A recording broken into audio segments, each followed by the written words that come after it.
Welcome to Bharosa news బులెటిన్ల ముందుగా headlines. రాజ్భవన్లో తెలంగాణ గవర్నర్ జిష్ణుదేవ్ వర్మతో సీఎం రేవంత్ రెడ్డి భేటీ.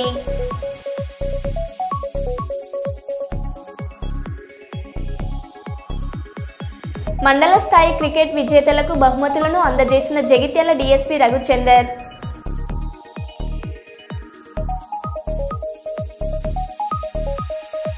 భారత్ పాకిస్తాన్ కాల్పుల విరమణపై స్పందించిన బీఆర్ఎస్ ఎమ్మెల్సీ కల్వకుంట్ల కవిత. మంచిర్యాల జిల్లా కేంద్రంలో ఫ్లాట్లను కబ్జా చేసిన కాంగ్రెస్ నాయకులు.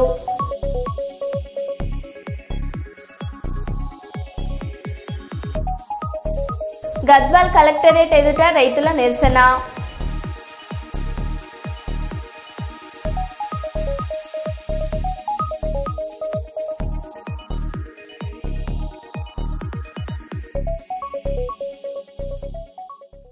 ఇక వివరాల్లోకి వెళ్తే, యుద్ధం విరమించాలని నేను అంటే నారాయణను పాకిస్తాన్ పంపాలని బీజేపీ నాయకులు అన్నారు. పీఓకే ఆక్రమించకుండా ఎందుకు శాంతి చర్చలకు వెళ్లారు? ఇప్పుడు మోదీని పాకిస్తాన్ పంపాలా? ఉగ్రవాదులు ఎప్పటికైనా ప్రమాదకరం. ఉగ్రవాదాన్ని అంతం చేసేందుకు కావాల్సిన ఏర్పాట్లు చేయాల్సిందే. భారత్ పాకిస్తాన్ నడుమ యుద్ధ విరమణ శాంతి చర్చలను స్వాగతిస్తున్నాం. ఉగ్రవాదులపైన దాడి చేయమని చెప్పిన దానికి మమ్మల్ని అపార్థం చేసుకుంటారా? దీనిని తీవ్రంగా ఖండిస్తున్నాం. సిపిఐ జాతీయ కార్యదర్శి నారాయణ. టెర్రరిస్టులను అంతం చేయడానికి కావాల్సిన ఏర్పాటు చేయాల్సిందే. అది రేపు బయలుదేరే డిస్కషన్ లో కూడా పాకిస్తాన్ భారతదేశ మధ్య చర్చల్లో కూడా ఎవరైతే పహల్గాంలో దాడికి ప్లాన్ చేశారో ఆ టెర్రరిస్ట్ వెనక్కి తీసుకురావాలా. ఎందుకంటే గతంలో బాంబేలో హోటల్ పైన దాడి చేసిన టెర్రరిస్ట్ వెనక్కి తీసుకొచ్చారు కదా, అదే పద్ధతుల్లో వీళ్ళని కూడా టెర్రరిస్ట్ కూడా వెనక్కి తీసుకోవాల్సిన అవసరం ఉంది. దాన్ని బయట డిస్కషన్ పెట్టాలా.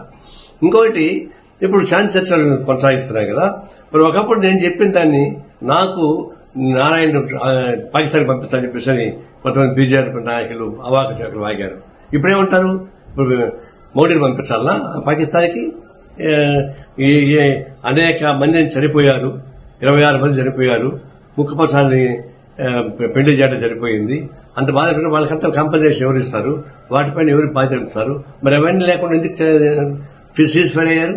ఎందుకు పీఓకి ఎందుకు ఆక్రమించుకోవడం ఇష్యూ చేశారు? ఇవన్నీ చూసినప్పుడు మీరు టాక్టిఫుల్ గా భారతదేశం అడ్డం పెట్టుకుని చేసే వ్యాపారం తప్పకుండా నాకేం కనపడలేదు. సిన్సియర్ గా మేము టెర్రరిస్ట్ పైన దాడి చేయమని గట్టిగా చెప్పిన దానికి మమ్మల్ని అపార్థం చేసుకుంటారా? నేను తీవ్రంగా నిరసిస్తున్నాం. ఈ శాంతి చర్చను స్వాగతిస్తా ఉన్నాం. సౌదీలో రోడ్డు ప్రమాదంలో తీవ్రంగా గాయపడిన సిరిసిల్ల వ్యక్తి మంద మహేష్. ప్రమాదంపై స్పందించి మంద మహేష్ కు అండగా ఉంటానన్న కేటీఆర్. పనికి వెళ్తున్న సమయంలో తీవ్ర రోడ్డు ప్రమాదంలో గాయపడి అక్కడి ప్రభుత్వ ఆసుపత్రిలో చికిత్స పొందుతున్న మంద మహేష్ ప్రమాదంపై స్పందించి సొంత ఖర్చులతో మంద మహేష్ ను ఇండియాకు తెప్పించి మెరుగైన వైద్యం చేయిస్తానని కుటుంబ సభ్యులకు హామీ ఇచ్చిన కేటీఆర్. మంద మహేష్ స్వస్థలం సిరిసిల్ల నియోజకవర్గంలోని మండపల్లి గ్రామం. కంపెనీ బస్సులో పనికి వెళ్తుండగా ఘోర రోడ్డు ప్రమాదం. ఈ ప్రమాదంలో 9 మంది మృతి, మంద మహేష్ కు తీవ్ర గాయాలు. సౌదీలో చికిత్స పొందుతున్న మంద మహేష్ తో వీడియో కాల్ ద్వారా మాట్లాడిన కేటీఆర్, ఐదర్యపడవద్దు, 4-5 రోజుల్లోనే సొంత ఖర్చులతో నిన్ను స్వస్థలానికి తీసుకువస్తాను అని భరోసా ఇచ్చిన కేటీఆర్. సీదా హైదరాబాద్ రాగానే మనం దించడానికి తీసుకొస్తాం. ఒక 4-5 రోజుల అవస్థ ఉంటుంది. కాదు మొన్న గంత మందిలో నువ్వు బతుకుడే నీ అదృష్టం రా నాయన. అంత పెద్ద యాక్సిడెంట్లా నీకు నీ పిల్లలను చూసేది ఉన్నది, నీ వాళ్ళతో ఉండేది ఉన్నది కాబట్టి నువ్వు బతికినవు. గంతమందికి నష్టమైనా నీకేం కాలేదు. అదే అదృష్టం ఒక రకంగా. ఒక 4 రోజుల అవస్థ ఉంటుంది. ఏమిట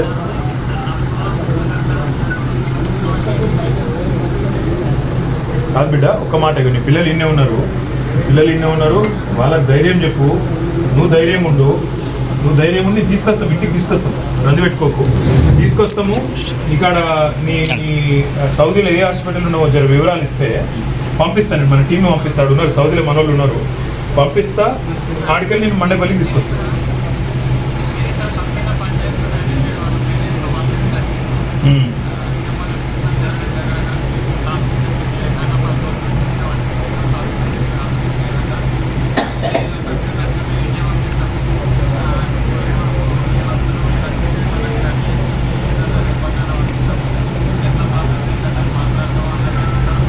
నేను పంపిస్తాను. నువ్వు రియాద్ ఉన్నావా చెడ్డల్ నువ్వు ఏడు నువ్వు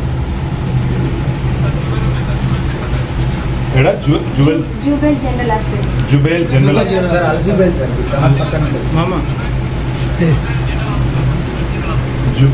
హాస్పిటల్ నేను తీసుకుంటా, మొత్తం వివరాలు తీసుకుంటా. తీసుకొని నేను మన వాళ్ళు పంపిస్తాను. 4-5 రోజులు తెచ్చే ప్రయత్నం చేద్దాం. ఓకే, అరే అంత మాట ఎందుకు తీసుకొస్తాం బిడ్డ. అరే తీసుకొస్తాం ఏడో బిడ్డ, నువ్వు గాడు ఒక్కరివే ఉన్నా ఏడో. ఏం కాదు బిడ్డ, నీ ప్రాణం ముఖ్యం ఇప్పుడు. అరే అప్పు సంగతి మళ్ళీ చూసుకుందాం రా. నువ్వు మొదలైతే ఇంటికి రా, మంచిగా తీసుకొస్తాం. ఇంటికైతే రా, నువ్వు ఇంటికి వచ్చినాక అన్నీ చూసుకుంటాం. నువ్వు రా, తీసుకొస్తాం బిడ్డ. 4 రోజులు ధైర్యంగా ఉండు అంతే. వాడు ఇప్పుడు ధైర్యం చెప్పే మాటలు చెప్పాలి మీరు, కానీ ఆగమానం చేయకూడదు.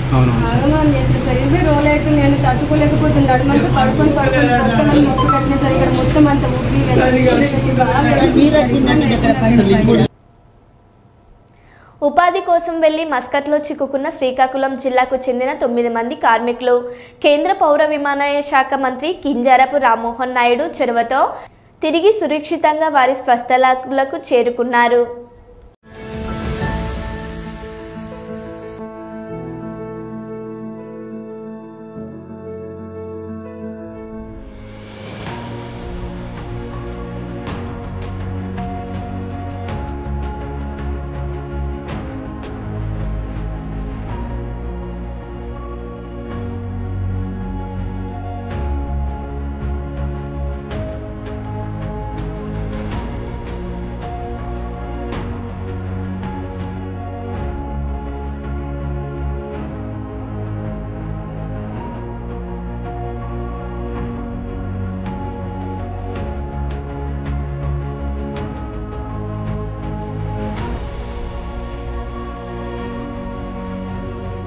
పాకిస్తాన్ జరిపిన కాల్పుల్లో మృతి చెందిన బీఎస్ఎఫ్ సబ్ ఇన్స్పెక్టర్ ఎండి ఇంతియాజ్ పార్థివ దేహానికి అధికార లాంఛనాలతో అంత్యక్రియలు.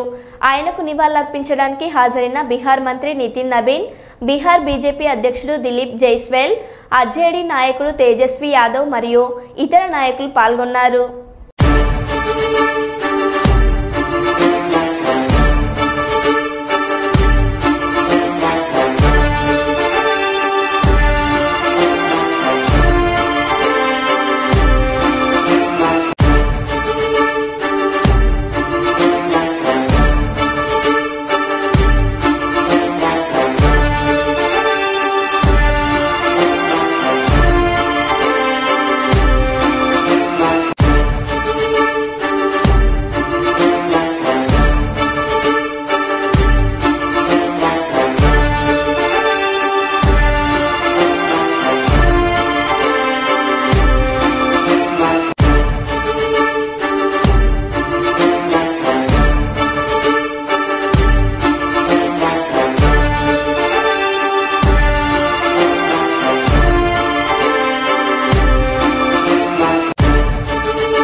మేడ్చల్ జిల్లా గట్కేసర్ మండలం వెంకటాపురం గ్రామంలో శ్రీ బాలాజీ వెంకటేశ్వర స్వామి దేవస్థానం దేవాదాయ ధర్మాదాయ శాఖలో శ్రీవారి బ్రహ్మోత్సవాలు. ఈ సందర్భంగా స్వామివారి కళ్యాణ మహోత్సవ కార్యక్రమం నిర్వహించడం జరిగింది. ఈ కార్యక్రమానికి ముఖ్య అతిథిగా కాంగ్రెస్ పార్టీ మేడ్చల్ జిల్లా ఇన్ఛార్జ్ తోటకూర వజ్రేష్ యాదవ్ హాజరు కావడం జరిగింది. ఈ సందర్భంగా వారు మాట్లాడుతూ ఈ ఆలయం ఎంతో పునరావృతమైనదని, దీనికి ఎంతో చరిత్ర ఉంది. నూతనంగా ఎన్నుకోబడ్డ కమిటీ ఆధ్వర్యంలో ఆలయం యొక్క అభివృద్ధి చేపడతానని అన్నారు. ఈ కార్యక్రమంలో శ్రీమతి భాగ్యలక్ష్మి, ఆలయ EO, temple chairman Chintapati Sattaiah, ధర్మకర్తలు అంజనేయులు, ఊదరి వెంకటేష్, లావణ్య, సుధాకర్ ఎన్నుకోబడ్డారు. ఈ కార్యక్రమంలో మాజీ ఎమ్మెల్యే సుధీర్ రెడ్డి, మాజీ ZP chairman Sharath Chandrareddy, B block అధ్యక్షుడు మహేష్ గౌడ్, సింగిరెడ్డి, శ్రీకాంత్ రెడ్డి, సందీప్ రెడ్డి, మాజీ కౌన్సిలర్లు, మాజీ సర్పంచ్ శ్రీనివాస్, గీత, పెద్ద ఎత్తున గ్రామస్తులు, ప్రజలు పాల్గొన్నారు.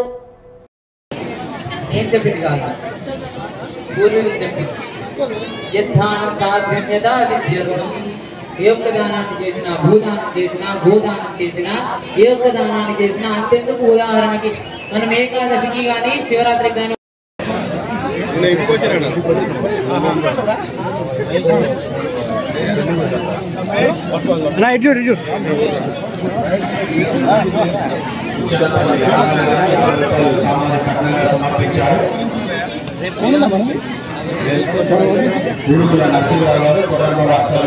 అందరూ కూడా ఎంతో కొంత స్వామివారికి సమర్పించుకోవడం జరుగుతుంది. అందుకని అందరూ వేయాల్సిందిగా కోరుతున్నాం.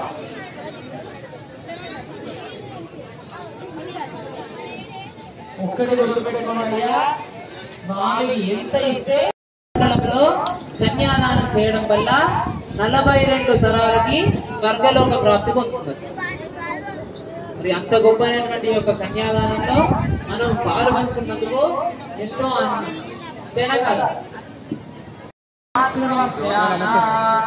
అంటే నాతో పాటుగా నా ముందు పరికరాలు, నాతో పాటుగా నా వెనక పరికరాలు, నా తరము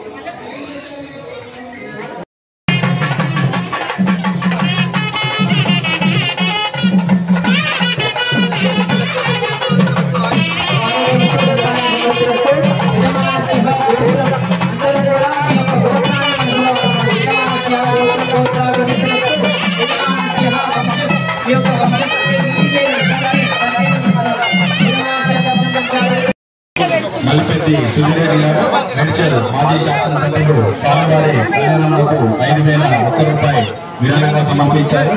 దానికి వారి కుటుంబ సభ్యులకు స్వామివారి ఆశీస్సులు.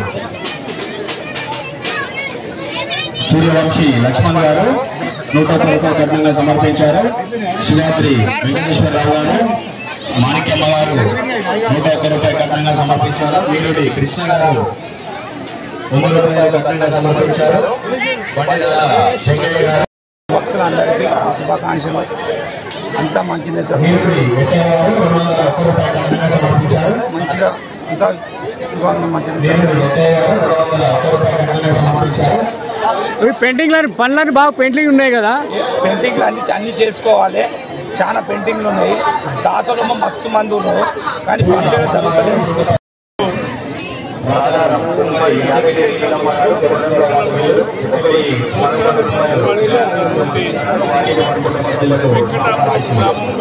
వెంకటేశ్వర కళ్యాణం చరిత్రగల టెంపుల్. ఆ చరిత్రగల టెంపుల్ ఈ ప్రాంతంలో కాంగ్రెస్ పార్టీ నాయకత్వం చెప్పి ఆ దేవిని మొక్కుకుంటారు. రాబోయే రోజులలో ఏదైతే టెంపుల్ ఉందో దాన్ని అభివృద్ధి చేసుకొని ముందుకు తీసుకెళ్తామని. ఇది బడ్జెట్ ఉంది, ఎండోమెంట్ గా బడ్జెట్ ప్రకటించి దాతలు చాలా మంది అంటారు. ఈ కన్స్ట్రక్షన్ ఎందుకు లేట్ అవుతుంది? గత గవర్నమెంట్ లో కమిటీ ఉండేది. గతంలో మాసంలో అనేపించి టెంపుల్ ఎట్లా చేయాలి, ఏం చేయాలని కూడా ఆలోచన చేసింది.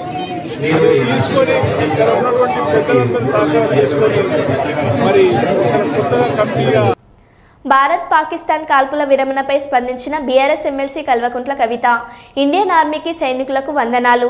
అమెరికా అధ్యక్షుడు డొనాల్డ్ ట్రంప్ అమెరికా మధ్యవర్తిత్వం వహించింది అని ట్వీట్ చేయడం కొంత బాధ కలిగించింది. భారత ప్రధాని నరేంద్ర మోదీ ట్వీట్ చేస్తుంటే బాగుండేది.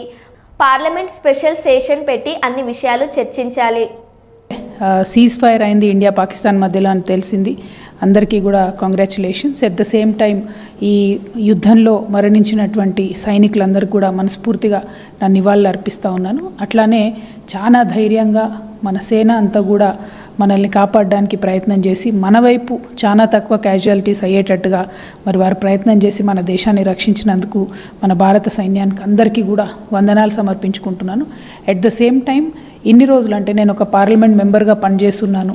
నేను అమెరికా టూర్కి వెళ్ళినప్పుడు కానీ ఎప్పుడు కానీ ఎంపీస్ అందరం కలిసి మాట్లాడినప్పుడు కానీ ఇండియా పాకిస్తాన్ మధ్యలో ఇష్యూస్ ఏవైనా కూడా ఇండియా పాకిస్తాన్ మాత్రమే కూర్చొని మాట్లాడుకోవాలి. వేరే దేశాలు మధ్యవర్తిత్వం వహించడం కానీ వేరే దేశాలలో ఇంటర్ఫియరెన్స్ ఉండడం కానీ కరెక్ట్ కాదు అనేటటువంటి ఒక అండర్స్టాండింగ్ మన దేశవాసులందరికీ కూడా ఉండింది. కానీ ఇవాళ సడన్గా డొనాల్డ్ ట్రంప్ గారు ట్వీట్ చేయడం, యుద్ధము ఆగిపోతుంది, సీజ్ ఫైర్ అయిపోతుంది, నేను మధ్యవర్తిత్వం వహించాము, అమెరికా మధ్యవర్తిత్వం వహించిందని చెప్పి వారు ట్వీట్ చేయడం కొద్దిగా బాధాకరంగా అనిపించింది. మన దేశ ప్రధాని గారు ట్వీట్ చేస్తుంటే మన భారతదేశం యొక్క గొప్పతనం కానీ మన భారతదేశం యొక్క పొజిషన్ కానీ ఇంకా స్ట్రాంగ్ ఉండేదని చెప్పి నేను మనస్ఫూర్తిగా నమ్ముతా ఉన్నాను. ఖచ్చితంగా ఒక స్పెషల్ సెషన్ ఆఫ్ పార్లమెంట్ పెట్టి అందులో ఈ విషయాలన్నీ కూడా డిస్కస్ చేయాలి. ఇన్ని సంవత్సరాల నుంచి 1972 నుండి ఇప్పటి వరకు కేవలం దీన్ని బైలాటరల్గా అంటే ఓన్లీ ఇండియా పాకిస్తాన్ కూర్చుని మాట్లాడుకునేటట్టుగా ఇతర దేశాల ఇంటర్వెన్షన్ లేకుండా కాపాడుకుంటూ వచ్చినటువంటి ఇష్యూలో సడన్గా అమెరికా ఎందుకు వచ్చింది, ఎందుకు మధ్యవర్తిత్వం వహించింది, ఈ అంశాలన్నింటినీ కూడా క్లారిటీ ఇవ్వాలి. అదేవిధంగా మన సివిలియన్స్ మీద జరిగినటువంటి నష్టం, ఎట్ ద సేమ్ టైం ఏ టెర్రరిస్టులను పట్టుకున్నాము, ఎక్కడ టెర్రర్ క్యాంప్స్ని మనం హతం చేయగలిగినాము, రేపటి నాడు మళ్ళీ పాకిస్తాన్ ఇటువంటి దుశ్చర్యకు పాల్పడకుండా మనం ఎంత కఠినంగా పాకిస్తాన్ని నిలువరించగలిగినామనేటటువంటి అంశాలన్నీ కూడా గౌరవ ప్రధానమంత్రి గారు, రక్షణ శాఖ మంత్రి గారు కూడా దేశ ప్రజలందరికీ పార్లమెంట్ సెషన్ పెట్టి తెలియజేస్తే బాగుంటుందని చెప్పి నేను నమ్ముతా ఉన్నాను. Thank you. జై హింద్. రేవంత్ రెడ్డి ఒక సైకో, ఎవరు చెప్పినా వినడు, ఇష్టం వచ్చినట్టు నిర్ణయాలు తీసుకుంటాడు, సైకోలాగా ఈటెల రాజేందర్ అన్నారు. ముఖ్యమంత్రి గారు ఏదో పెద్ద మార్పు వస్తుందని చెప్పి నీకు అధికారం కట్టబెట్టింది, తేనె మీద నుంచి పూలబడ్డ అవుతుంది, ఎందుకు ఇట్లా ఆలోచిస్తున్నారు అని చెప్పి చాలాసార్లు మాట్లాడితే ఆయన ఇంకింత రెచ్చిపోయి అన్న మాట ఏంటంటే, ఎవరు చెప్పినా వినను, నేను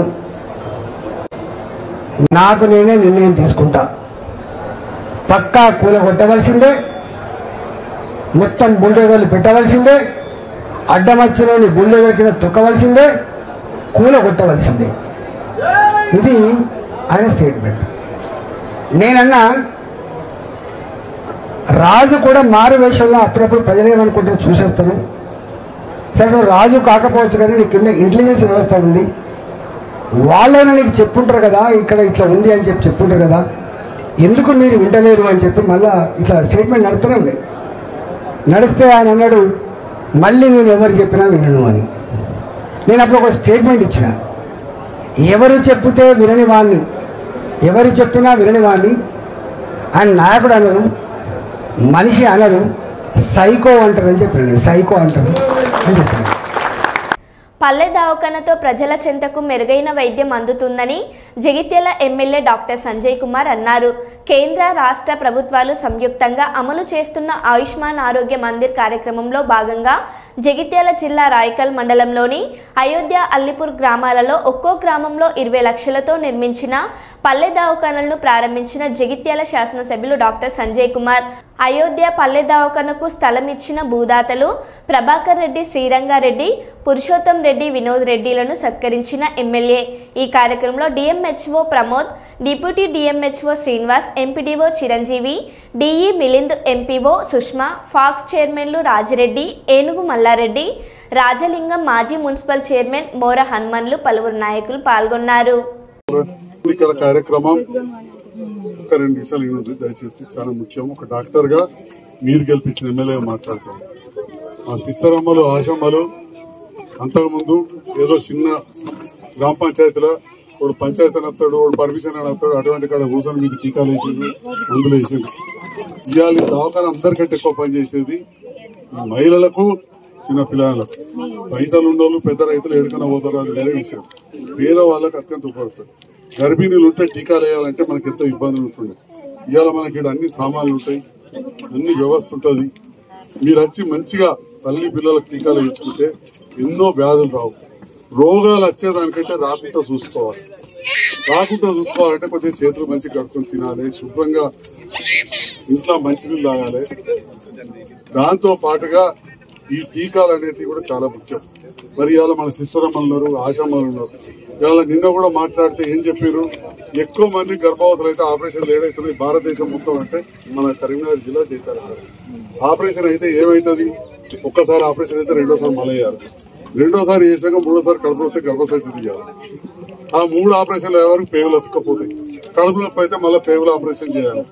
ఈ ఎల్లవేళ కడుపు నొప్పి, ఈ చూస్తే నడుము నొప్పి, ఆయన పని చేయరాకుండా అవుతారు. ఇంట్లో పిల్లలను ఎత్తుకుని కట్టం అవుతుంది, భర్త కట్టం, ఈ కట్టం, మందుల పాలవుతుంది. కాబట్టి వైద్యుల నిర్లక్ష్యంతో మాతా శిశు కేంద్రంలో పసికందు మృతి. జగిత్యాల జిల్లా పెగడపల్లి మండలం సుద్దపల్లికి చెందిన రాజు జోష్న దంపతులకు శనివారం బాబు జన్మించాడు.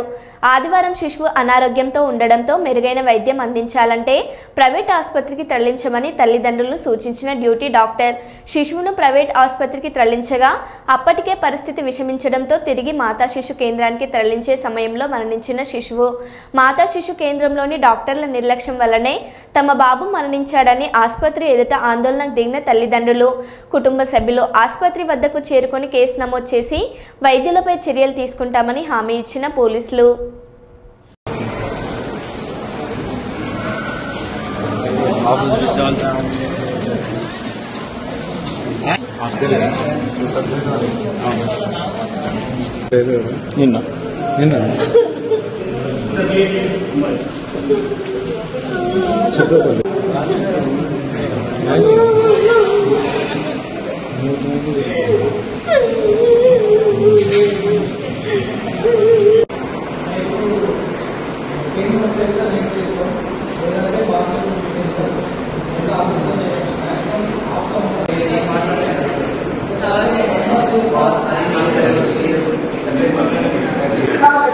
నా పేరు రాజు, మా భార్య పేరు జోష్న. సుద్దపల్లి గ్రామం మాది, మండలం పేడపల్లి, జిల్లా జగిత్యాల. శుక్రవారం నైటు మాతా శిశు హాస్పిటల్కి రావడం జరిగింది డెలివరీ కోసం. 10 నాడు 10:52 డెలివరీ జరగడం జరిగింది. బాబు మగ పిల్లడు బాబు పుట్టడం జరిగింది. 1 కిలో 800 గ్రాములు బాబు ఉండడం వల్ల ఆక్సిజన్ అబ్జర్వేషన్లో పెట్టడం జరిగింది. నిన్న బాబు